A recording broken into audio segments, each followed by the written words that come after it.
Welcome to another episode of The Unseen Paranormal, where some of the scariest things are unseen. I'm your host, Eric Freeman. Hey everybody, welcome back to the show. Today we are chatting with paranormal author John E. Olsen. John has spent the last 25 years interviewing witnesses about their encounters with the paranormal, supernatural, and high strangeness. He's documented many of these first-hand accounts in his Stranger Bridgerland series and Stranger US books. You can find John's books on Amazon, Kindle, or at his website, strangerbridgerland.com. Hey, John, welcome to the show. Thanks for joining us today. Oh, thanks for having me, Eric. I really appreciate it. So, like I said in the intro, you've written this series of 3 books now, and then you also have the Stranger US book, and I believe you have another one that you've announced that's coming out later on the summer, the Stranger US. Yes, it's the new one will be called Beyond Stranger US. So, because in this one, I actually was able to interview some people. I have a few stories from Mexico and even a few from Canada. So it's gotten even larger, which has been great to be able to talk to people from all over about the paranormal. Yeah, and so with your Stranger Bridgerland series of books, you kind of just started out where you live in Utah and kind of doing stories around that area, and then kind of expanded a little more of the west side of the United States. So how did you get into collecting these stories over 25 years and get into the paranormal? So I grew up in a home. I grew up in northern Utah in a small community, and the house I grew up in was over 100 years old, which is kind of crazy for this part of the country to be that old. And by the time I was about 8 years old, I recognized that there were things going on in my house that wasn't going on in my friend's house. And it didn't take long for me to realize that, I lived in a very active haunted house. And I had all kinds of experiences. I have an older sister and a younger brother, and we talked a lot about the things that we saw and the things that happened. And my parents, because we lived in a small community, they were really afraid that, if people found out we lived in a haunted house, quote unquote, that they would think we were crazy. So for a long time, we really weren't allowed to talk about it outside of the house. Yeah. And so I spent a lot of time reading everything I could about the paranormal, and it just got me really interested and really, going into the paranormal. And by the time I was in high school, I had a few friends that would come over and have experiences on their own. And I finally had to admit, yeah, I grew up in a haunted house. And from there, it started with me telling my stories to friends and at parties. And it wasn't very long after that people started coming to me and telling me their stories. So by the time I was 17, 18 years old, I was already interviewing people, gathering stories. And yeah, so it started locally with a lot of local stories, and then it kind of grew from there. And I like how you start the books out with kind of telling some of your own stories from growing up in that house, and even what continues today, that your parents still live in that house and they still have experiences. Yeah, it's still, very active. It's interesting. It'll go a long time with nothing, nothing that happens. And then all of a sudden a few things will trickle, and my parents will call me and let me know, oh, we had this experience and this experience. So it even continues to today, with all the things going on in the house. And it seems to be a kind of trickster spirit where it likes to kind of play jokes on you. A lot of people would be afraid to live in an older house and live in a haunted house, but that's the spirit from the way you've wrote about it. It seems kind of be a trickster and plays jokes on everybody. He's kind of messed with your son, messed with your wife, has messed with you and your parents. Yeah, exactly. And it seems to pick, those that it bothers the most for some reason, and kind of picks on them quite a bit.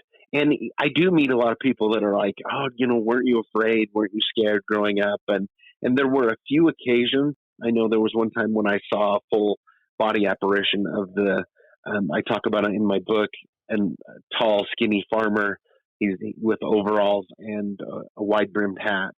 And that was, definitely kind of shocking. But overall, because I think I grew up in it, it's a lot less frightening to me than it might be somebody who just has an experience out there, kind of out of the norm for them. But the ghost that lives there, or at least one of them, I believe there's several, but the one that's the most active, loves to play pranks on people, and especially certain people he seems to pick on more. My oldest son, who a lot of times grew up, spending a lot of time with grandma and grandpa in their house, he really, seemed to pick on him quite a bit.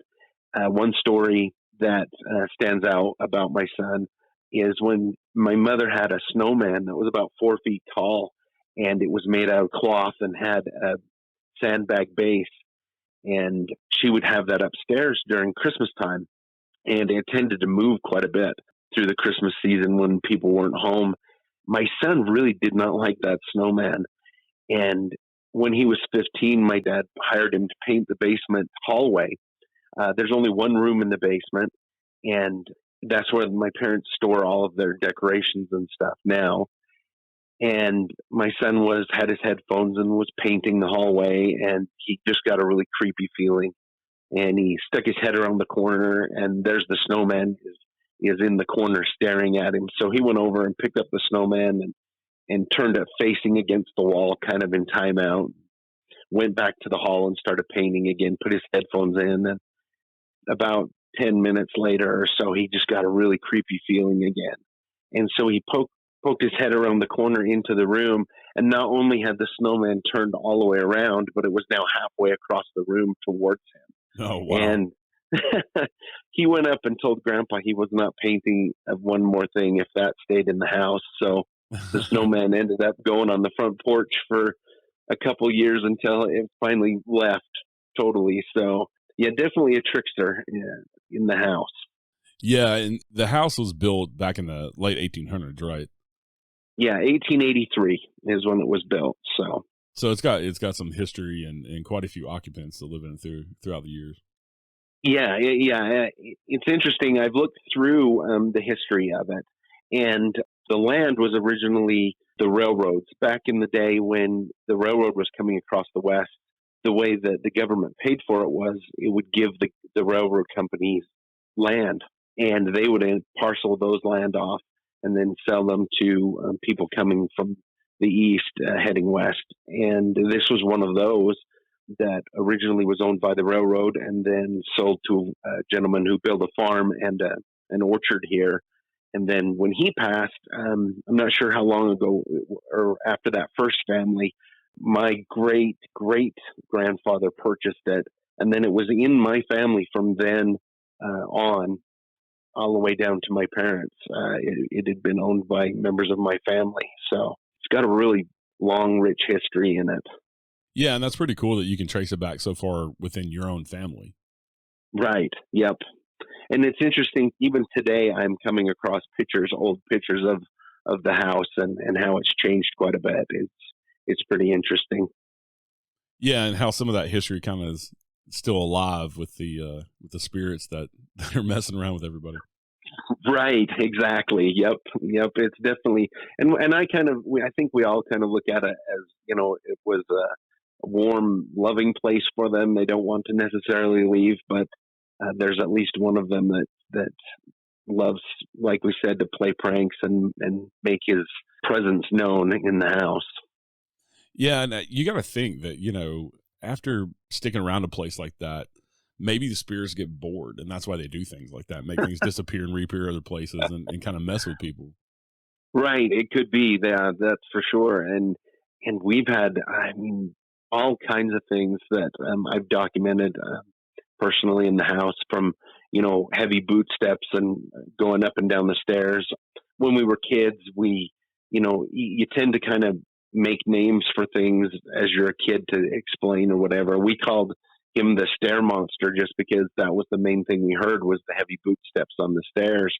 I remember one incident that comes to mind when my oldest was first born. At the time, both me and my wife worked, and so there was 2 days a week that even as a baby, he would come and visit my mother and spend time at his grandparents' house. And my mother pulled some of my old toys out of the attic and was excited to have him come and spend time with her. And one of them was one of these old wind-up swings that you put the baby in, you wind it up, and you push the baby, and it goes back and forth. And makes a swish, click kind of sound to it. And my mother was showing me all of these things one day, and we were the only two there. And we went back into the kitchen and we're talking. and all of a sudden I could hear this swish click, swish click. And so we walked back into the front room where it was, and here's this baby swing just going back and forth, back and forth. And my mom said, maybe we wound it up. And just as she said that, it stopped midair back, like a hand had grabbed it. And then it slowly lowered down to the regular level, and then let go again, like a hand had let go of it. So kind of almost in a way of saying, no, it's, not by itself. I was doing it. Yeah. And I tested it. I wound it up, and without the weight of a baby in it, it actually wouldn't go like that at all. So you needed the weight of the baby to make it go. So it was definitely something else that was making that happen. Wow. I love the paranormal just for stuff like that you try to go and recreate it yourself, and there's no plausible explanation other than a spirit or something messing with it. Right. Exactly. Yep.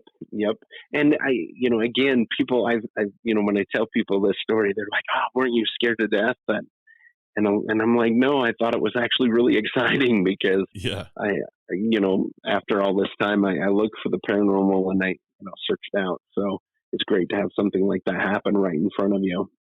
Yeah. And I think, with myself doing the show here and being an investigator and researcher and doing events with the general public, I think people just have a sense that the paranormal is scary and evil all the time because of the way it's portrayed on TV nowadays. But most of it's very mundane and very benevolent and not anything to be afraid of.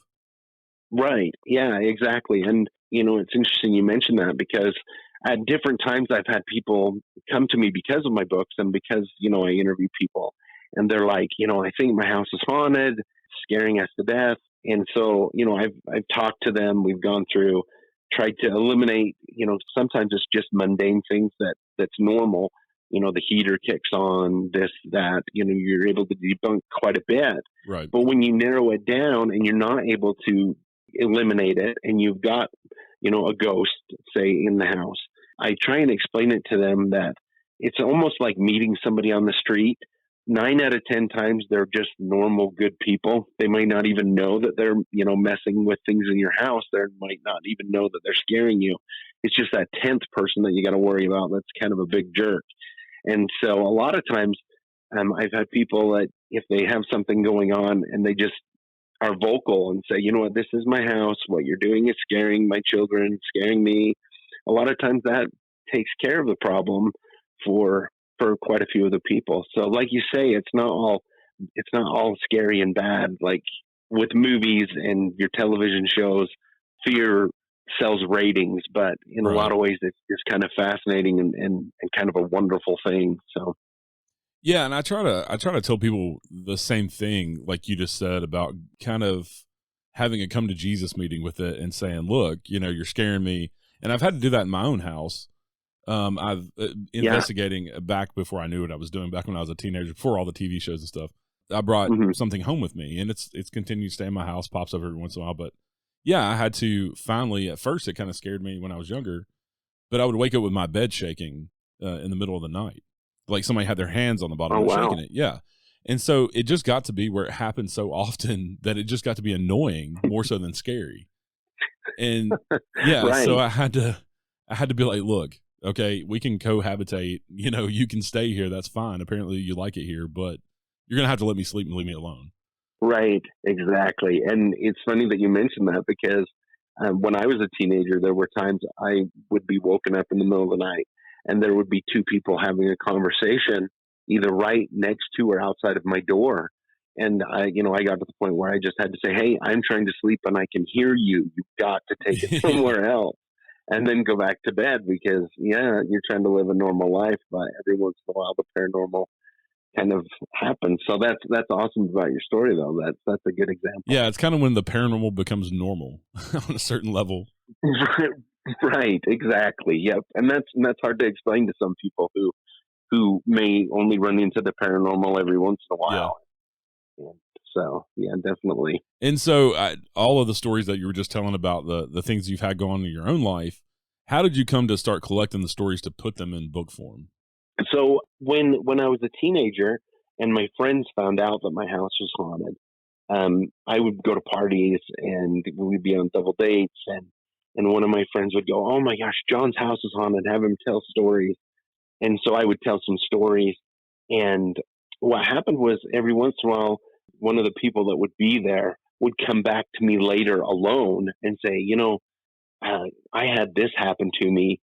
And because they knew I'd had a situation that I'd lived through that was paranormal, they felt safe sharing this story with me. Yeah.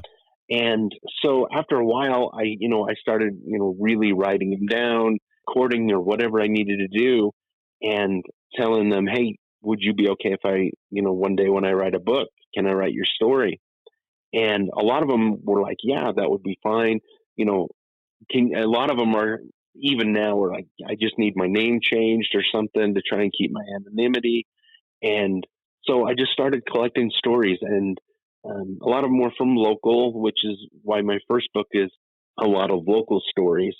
But once my first book came out and, I got my website and people are able to contact me, it's really kind of grown. And it's amazing to me that there are so many people out there who have had, paranormal experiences, whether it's ghosts or Bigfoot, UFO, and even glitches in the Matrix.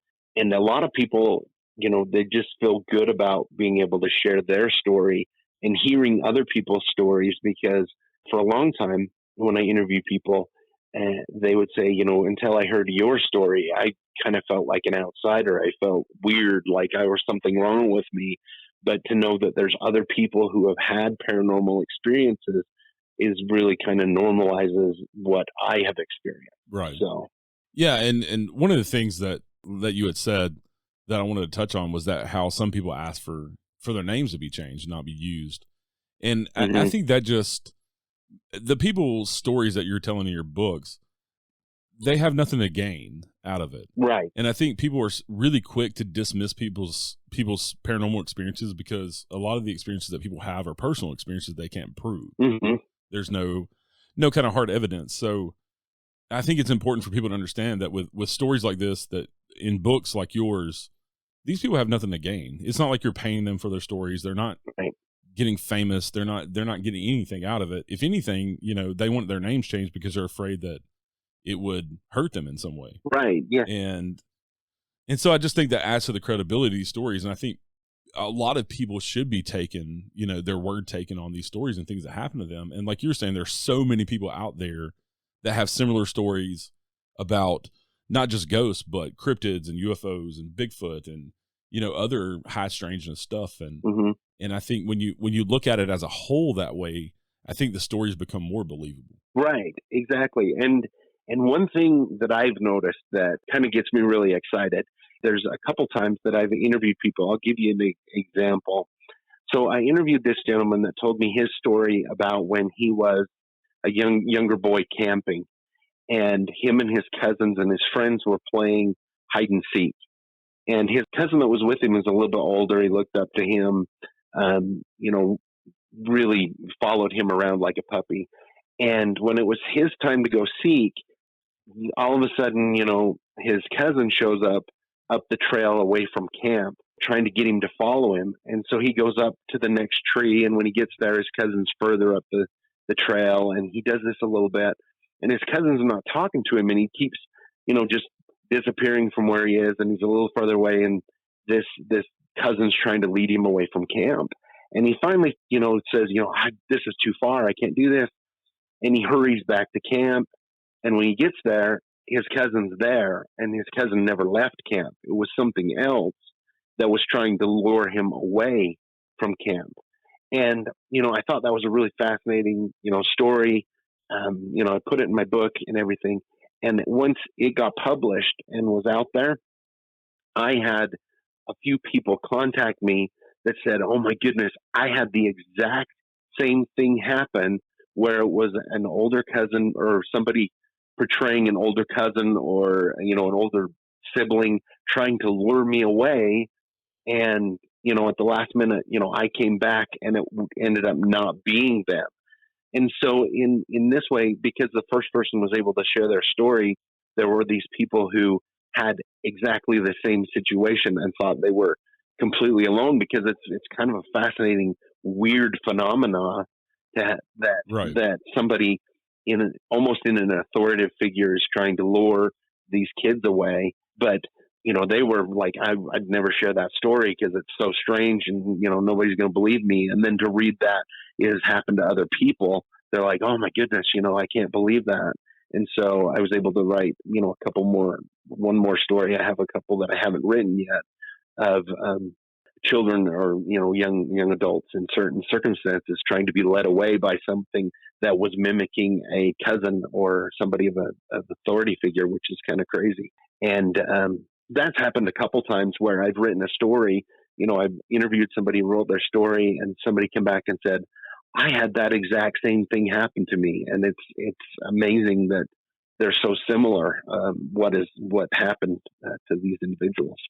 Yeah, and it's awesome that those people can get that vindication that they're not crazy, Mm-hmm. and what happened to them is, it's happened to other people too, and it's not, they didn't hallucinate, it wasn't a dream, they didn't imagine it, Right? And they don't feel alone anymore. Right? Exactly. Yeah. Yep. And that's happened to me more than once. Which and like you say, when you're interviewing somebody, a lot of times you're taking them at their stories at face value, and you're interviewing them, and you can sense a lot of times the fear or that they felt that comes back to them. But when you're interviewing somebody and they've had an experience similar to somebody else that you've talked to, it validates both stories, which is kind of amazing. Yeah, and also stories like that kind of remind me of the David Pilates Mm-hmm. missing 411 stuff that has kind of been in the forefront of paranormal media in the past few years with all these strange disappearances. Yeah, exactly. And nobody has an explanation. And David Pilates doesn't give one. He lets you come to your own conclusions. But yeah, stories like that, there's definitely things out there that we don't understand and don't know. And also, it kind of makes me think we should go back and listen to some of the stories that were handed down, like with the Native Americans and that type of stuff, because they have stories on a lot of phenomena like that, and they have this mythology built around a lot of it. And unfortunately, they didn't have a written language for the majority of their history, so most of it is passed down word of mouth. But, right. But we should pay more attention to things like that and not just dismiss it as folklore or mythology. Right. Because there's some truth in that, because it's what they experience. Yeah, exactly. And it's interesting because, if I get a story from somebody, I'll research back and try and, connect it to folklore or something like that, because it helps ground the story. And what I have found, which is just amazing to me, is that you have like the Native Americans here, you have the natives in South Africa or in other places in the world or Eastern Europe, and they will have stories about creatures, and they may have different names for those creatures, which have a lot to do with the Fae folk, if you know about a lot of that folklore and mystery and history. But they'll have different names for them, but the same stories, whether it's Native American or South Africa or Eastern Europe. They might call them something different, but it's the same kind of thing with taking children, or with don't disturb these certain rocks, or these creatures are known for stealing things or attacking you, and they are all similar in description, but obviously because of the language difference, the names are different, but everything else is so similar. And I find that just fascinating that you couldn't sit there and think, oh, well, they all made up the exact same story being separated this far away. Right. There's got to be something to it. So, yeah, I've talked about that with other authors and researchers, and how, I've noticed that with researching paranormal and being in the paranormal, and they have as well. One of the biggest ones is Bigfoot. I mean, you have so many names for Bigfoot. There's Yeti, Sasquatch, and all these other names, the Abominable Snowman, and all these names from around the world, and they describe the same creature. Yep, exactly. And that's just fascinating to me too. And the description's the same in a lot of, almost exactly in everything. So, and again, they go back as far back as you can find with like Native American folklore, or whether it's in Asia or all of these places, or even in Australia with the Yowie and everything like that. It's just amazing that they match up so similarly. Yeah, yeah, I find that fascinating as well. And there's no evidence that these cultures, like you said, ever mingled and there was no. It's not like we can pick up a book now on in the United States and somebody can pick up the same book and across the world and read the same stories. Yeah. They didn't have that type of capability back then. No. So yeah, there's no. It's hard to explain how they would have all these different separate people would have the same stories and same legends and creatures. Mm-hmm. Yep. Yep. Exactly. And and that goes with all kinds of stuff, not just Bigfoot. Which there's Bigfoot. There's the Fae, which are the smaller creatures. In even the folklore of giants, which is through everybody's all of the old world stories. They talk about an extra finger and all of this stuff. I just could talk for hours about that kind of stuff because I guess the history that's almost hidden from us is just kind of amazing and fascinating, and it all kind of folds in on itself with the paranormal and the unknown world. So. Yeah, and I think for me, I think it's humbling too because we go around and we think that in our day and age with all the technology we have, the computers and the internet, and we think we know everything, and we don't. Yeah, there's so much that we just don't know, and it's kind of humbling when you hear stories like that because it makes you think, and in the paranormal in general, just makes you think, there's so much that we're just ignorant of, and stuff that we don't understand that goes on in our own world. Yeah, exactly. And it's amazing to me, like how much might be hidden from us, not only say the government who's, withholding UFO stuff, or I've heard several different places about the Smithsonian having rooms and rooms of objects that if it doesn't fit the narrative, it just gets thrown in there and not studied. So yeah, there's just a lot to learn out there. Again, from all aspects of the paranormal, which I just love. So, and one of the phenomena that's kind of been at the forefront of the paranormal and even pop culture because of some TV shows in the past few years is the area of the country that you're from in Utah, with the Uintah Basin and Skinwalker Ranch, with having the show on the History Channel, and what kind of stories did you come across from that area, because it's famous for not just the skinwalkers but also UFOs and all this other phenomena going on? Yeah, that area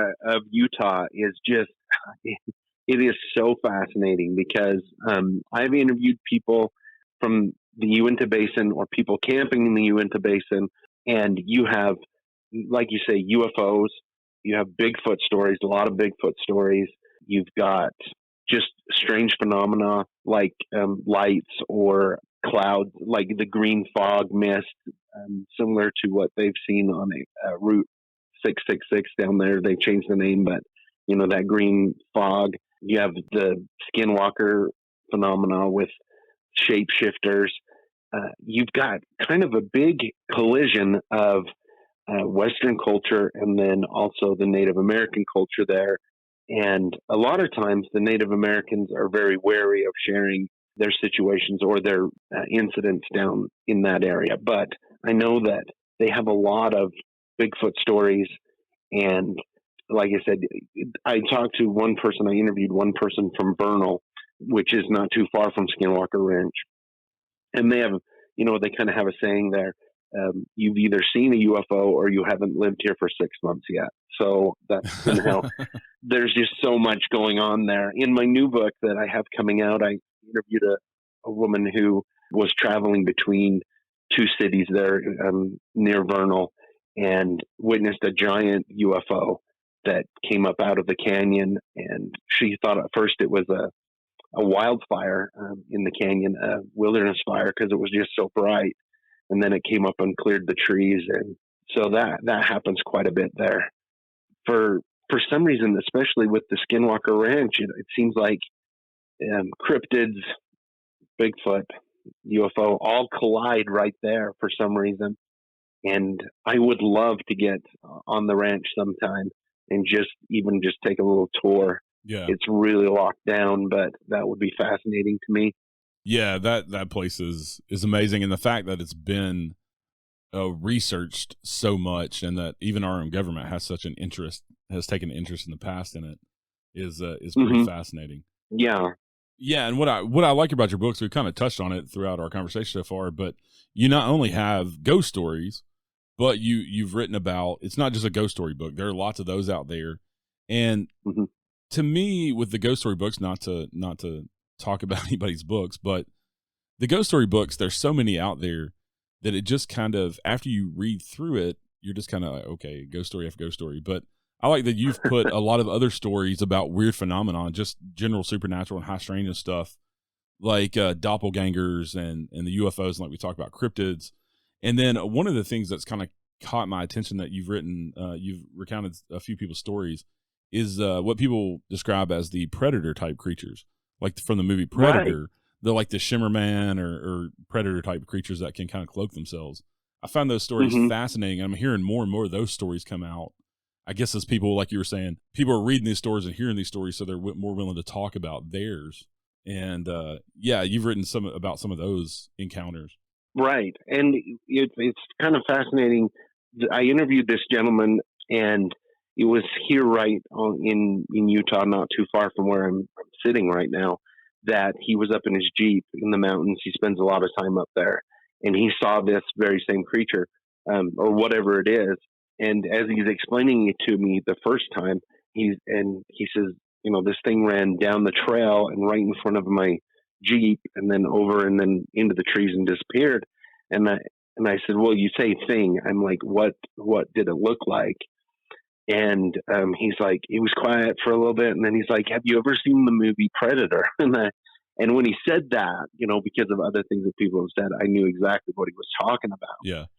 And he was unaware too when I interviewed him that anybody else had seen something like that. He's like, it seemed like it was cloaked like the Predator, and it ran right past my Jeep and up, and there was a weird, feeling to it. But yeah, for some reason, and it might be the area that I'm in, a lot of my stories have to do with, the mountains and some of the things that go on up there. And I just find that, because myself growing up, I was very much an outdoorsman, and I still am today. And the idea that, there are things out there that we don't understand in the wilderness is fascinating. I know when I was younger, and when you're in your 20s, your teens and your 20s, you're invincible. Right. And I spent a lot of time alone in the mountains. And after some of the stories and everything that I've heard and some of the things I've experienced myself, it's like my youngest is 14, and he's like, I'm going to go up fishing alone. And I'm like, I don't think you should. I think we should find somebody to go with you, just because, after reading the Missing 411 books, and then also interviewing all these people about some of the strange experiences, it's changed my world perspective for sure.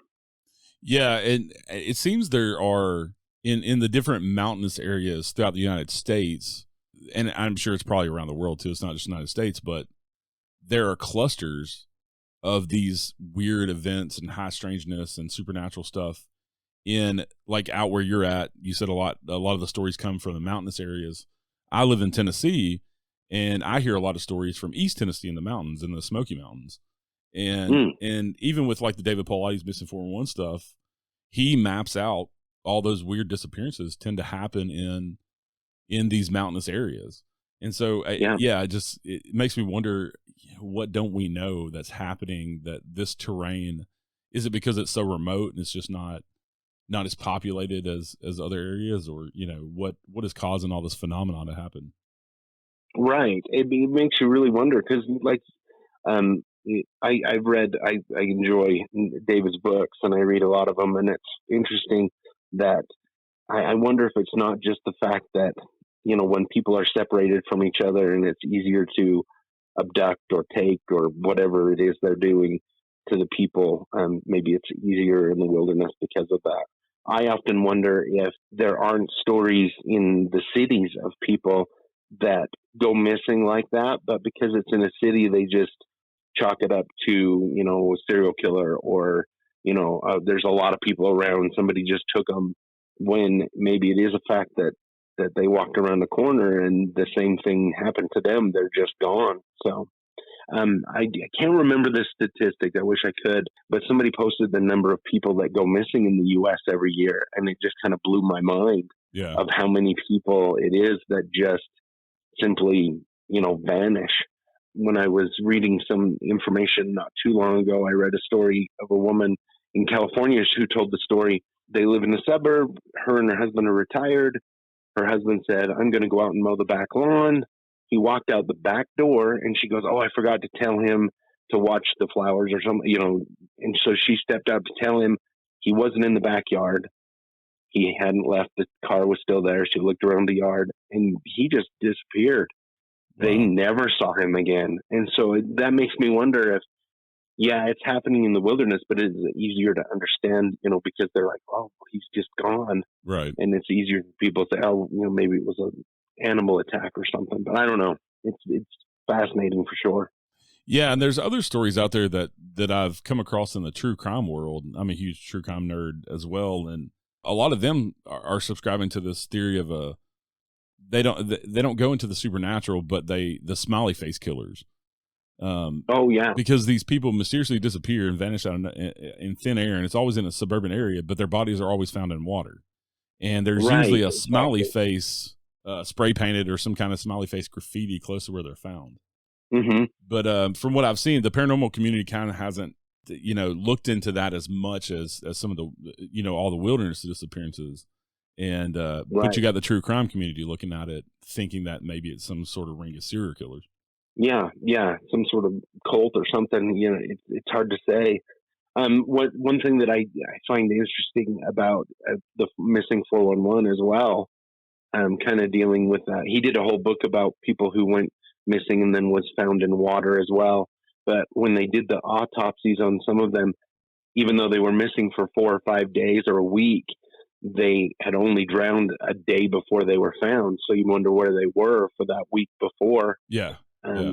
And so, yeah, that whole thing is just really strange. And especially, I've read some too on the smiley face killers too. And that's just very fascinating and creepy.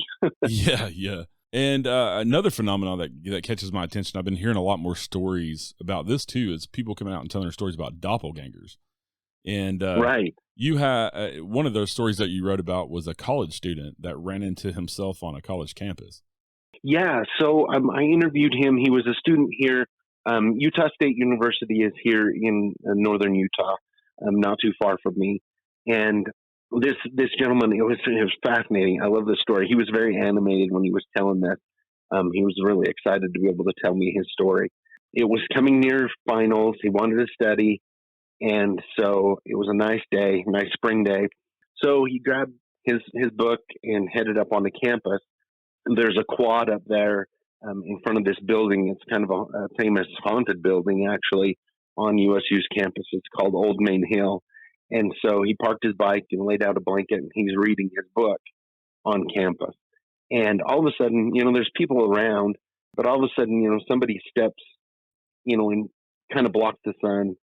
And he looks up to see who it is, if it's one of his friends or something. And all of a sudden, he's staring into his own face. He said he said he was in shock. He was able to take it all in. The one thing that was different, he was wearing, very similar clothes, same clothes, had his same bike. He said the only thing that was different is he is a big Seattle Seahawks fan, and he's always got a Seattle Seahawks hat. And the doppelganger was wearing a similar hat. It was the Seattle Seahawks, but it was different colors. It was a red instead of the blue, and they both seemed shocked to see each other. And he called out to his doppelganger. His doppelganger jumped on his bike and took off. So he really jumped on his bike to chase him down to find out, well, who's this kid? What's going on? Yeah. And the kid drove his bike down and around the corner. He chased him, but when he got around the corner, he was gone.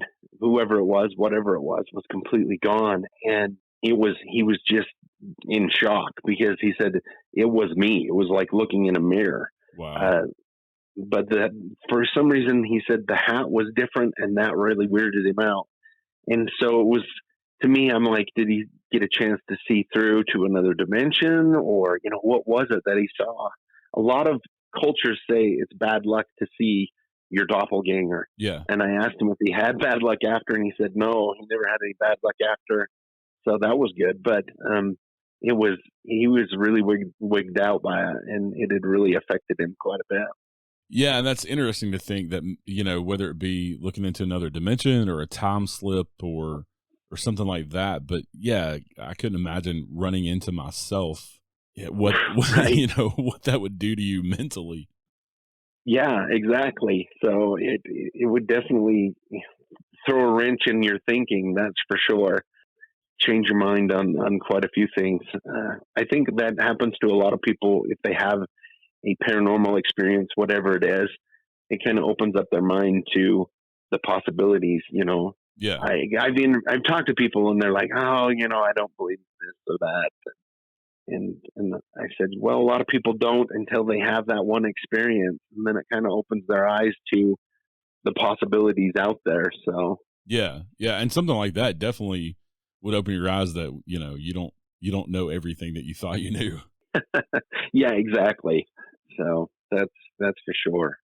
So we talked about your paranormal experiences you had in your parents' house. So going out and interviewing these people and kind of doing the research, have you ever had any experiences yourself out in the field while you're doing research on the people's stories or interviewing them or going to these locations? So I haven't when I've actually gone to the locations. I like to go, if it's close enough, I like to go, where it happened so I can get the feel of it and get the understanding or lay of the land. I have had experiences where, on my own when I was in the mountains. One when I was younger, I was fishing this river and I'm way up there. And this area is known for being kind of strange and weird things going on. And I remember walking around the corner and just getting this sense that I was being watched. And the air pressure seemed to change where you couldn't hear really, everything seemed muffled. And even the wind, I couldn't, wind stopped. And the further I went into this area, the more I felt like I was not wanted until I turned around and walked out. It was almost like an intangible cloud that I was walking into. And as soon as I got out of that area, it went away. The sound went back to normal, everything like that. And I've interviewed people near that area that have had very similar experiences. I wrote a few stories about USU's Old Main Hill that I talked about and been in there, though I didn't have any experiences. It was fascinating to walk around the building and connect places with the stories, which I love to do. Yeah. Yeah.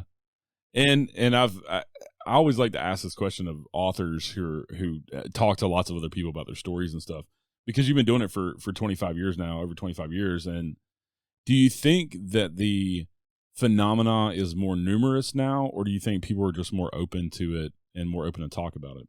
I think that definitely people are more open to talk about it now. There's not the stigma that there used to be, thanks to television shows and things like that are going on. I think that maybe there are some things that may be getting ramped up. I know that a lot of more UFO, in different places, they're having more UFO sightings and a lot of stuff like that. I think there's just this openness now where people don't feel so strange sharing their experiences, which is good, especially in the situation where I'm trying to get stories from people. Right. But I think it could be a combination of both, but I definitely do know that people are feeling more comfortable with coming forward with their stories. Yeah, and I just asked that question because I've kind of been getting a general consensus from a lot of my guests, and whether they be investigators, researchers, authors, or even a couple of psychics that I've had on, I've talked to about it. Just and they all seem to be of the idea that the phenomena, they say a thinning of the veil, that the phenomena is getting more numerous in certain ways. Yeah, that definitely could be the fact on that. So that's definitely could be true. I can definitely see that happening too. So I do like the fact that people are feeling more comfortable to share their stories too. I think about probably all the stories that may have gone to the grave with people that they didn't feel comfortable sharing, and just because when I get to interview somebody and I get to hear their story, it's just fascinating, and I love it. And I just want more people to feel comfortable about sharing, whether it's with me or with somebody else, so that we can all, start learning from each other and pulling this together. Yeah, and like you said, the people who have gone to the grave with their stories without ever sharing them, and to write them down and put them in a book and share them with other people to make them feel more comfortable about things that have happened to them, or even reading one of your books, and then when they have something happen, they don't feel so alone, and they know they can reach out to other people. Right, exactly. And it's always, it's not just entertainment, but it's also, knowledge that we're trying to figure this all out. So maybe make some connections so that we can understand, whether it's ghosts or it's UFOs or Bigfoot or whatever it is. It's fun to make those connections and hopefully not just help people, which is always good, but maybe come to some conclusions, and that would be great. Yeah, and I think a big part of it starts with collecting stories and seeing some of the trends and what people are experiencing, and like you're saying, not only connect people and let people know they're not alone, but adding further evidence. Okay, well, if you have these 100 people who have had the same experience, well, there must be some sort of phenomena going there and some sort of truth behind what's going on. Right, exactly, and it can definitely help. Like we keep going back to David Pilates and the missing 411, but if we could figure out what was going on there, we maybe even be able to save lives. Stopping whatever it is that's taking people. So yeah, and even maybe getting the government to be a little more accountable for it too. Right, exactly. I think that's a big thing right there, because I don't know. I've read all of his books, and I like you say, he doesn't say, I think it's this or whatever. I know that a lot of people have come to their own conclusions about who's taking or what, and you just wonder if, because of some of the connections where the FBI shows up or the military shows up and for searching for somebody, which has happened on several occasions, you wonder if there's not a connection there somehow, that the government does know something that they're not sharing, which we all know there's at least one or two things that they're not sharing with us that they should be, but you just never know about that connection. So the more I delve into the paranormal, the more I have over the years, the more that I have come to find out that it's all connected. Mm-hmm. Like all the different phenomena is somehow connected and intertwined. It's not all separate like the paranormal world sometimes makes it out to be, to where you have the Bigfooters over here and you have the paranormal investigators over here. Mm-hmm. Like with places like we were talking about the Uintah Basin and Skinwalker Ranch, places like that, and the clusters that you have in the mountains and stuff. It's all varied phenomena, and in some way that we can't figure out, it's all intertwined and connected. Right, exactly, yeah. And a lot of times, that's how I think of Skinwalker Ranch. I've read several books about it, and watched the shows and everything, and it does fascinate me how it seems like all of those things seem to pinpoint. I'm not saying right there, but it helps you see that there's got to be a connection through all of it somehow. Somehow it's all connected. So we talked about you have a new book coming out later on this year. What else you got coming up this year? So in October, I'm actually helping put together a paranormal expo here in northern Utah. It's in Logan, and I'll be speaking there. It's on October 9th. I've got a thing on my website if anybody's interested in going or finding out what's going on there, and pulling together some local authors and a few people to come together and talk about the paranormal and speak to the public, and just a lot of stuff going on to get people excited. And I'm lucky to have it. We're going to have it right there at the beginning of October. And, a lot of people, unlike, we love to think about the paranormal all year long. A lot of people relegate it to October and Halloween. So hopefully it gets people thinking and talking. And so I'll be presenting there. Anybody who wants to come hear me talk, I'll be there. And I'm hopefully have some more speaking engagements coming out later this year, once we get through all this COVID stuff. And so just keep plugging along and look forward to the book coming out. This is going to be a really good book. I'm really excited about this one. So, yeah, I'm like I told you before we started the interview, I've read one of your books. I'm in the middle of another, and I plan on reading the rest of them. So I'll be excited for the new book to come out as well. Awesome. Thank you so much. And like I said at the beginning of the show, you can find John's books on Amazon, Kindle, or at his website, strangerbridgerland.com. I thank you for coming on the show today. It's been an awesome chat. I've enjoyed it. Awesome. Thanks for having me. It's been really a lot of fun. I appreciate it. All right, everybody. As always, stay safe out there. Have a good day. Join us next time for a new episode of The Unseen Paranormal. Until then, check us out on Facebook, Twitter, Instagram, or at our website, unseenparanormalpodcast.com. And don't forget to like, review, rate, and share with all your friends. Thank you to my friend Chris Lips for the awesome theme music. Listen to our theme song and more of his music at chrislipsmusic.com. And remember, some of the scariest things are unseen.